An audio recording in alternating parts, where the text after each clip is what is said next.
నమస్తే friends, welcome back to our channel cook with Kalpana. ఈరోజు మనం ఎంతో టేస్టీగా ఉండే ఎగ్ పోహా ఎలా చేయాలో చూద్దాం. దానికి మనం కొంచెం మందంగా ఉండే అటుకులు తీసుకోవాలండి. ఇలా థిక్ పోహా అండి, థిక్గా ఉండే పోహా తీసుకోవాలి. తీసుకున్న తర్వాత వాటిలో కొంచెం డస్ట్ ఉంటుందండి, కడిగి పెట్టుకోవాలి.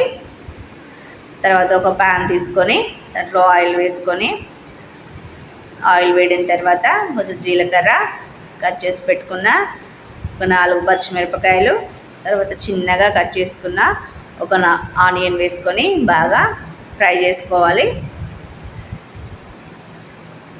అవి కొంచెం ఫ్రై అయిన తర్వాత కొంచెం కరివేపాకు, అలాగే 1 టీ స్పూన్ పసుపు వేసుకొని బాగా ఫ్రై కానివ్వాలి. ఇలా ఫ్రై అయిన తర్వాత ఎగ్స్ అన్నాం కదా, ఒక 2 ఎగ్స్ తీసుకున్నానండి నేను ఇక్కడ. ఆ ఎగ్స్ వేసుకొని మంచిగా ఫ్రై చేసుకోవాలి. ఎగ్ కొంచెం బాగా ఫ్రై కావాలండి. ఎగ్ ఫ్రై అయితేనే బాగుంటుంది, లేకపోతే కొంచెం నీచు స్మెల్ వస్తుంది. బాగా ఫ్రై చేసుకోవాలి. ఇలా బాగా ఫ్రై అయిన తర్వాత మన టేస్ట్కి తగినట్టుగా కారం వేసుకోవాలి. తర్వాత సాల్ట్,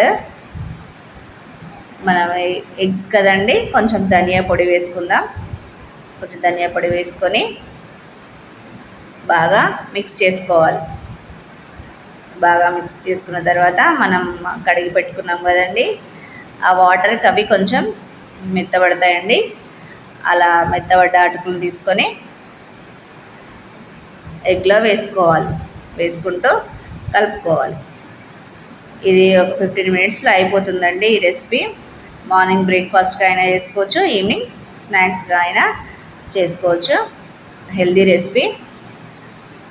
తర్వాత కొంచెం కొత్తిమీర తీసుకొని ఒక 2 నిమిషాల పాటు స్టవ్ మీద సిమ్లో ఉంచేస్తే అంతే, ఎంతో హెల్దీ అయిన ఎగ్ పోహా రెడీ. బాయ్.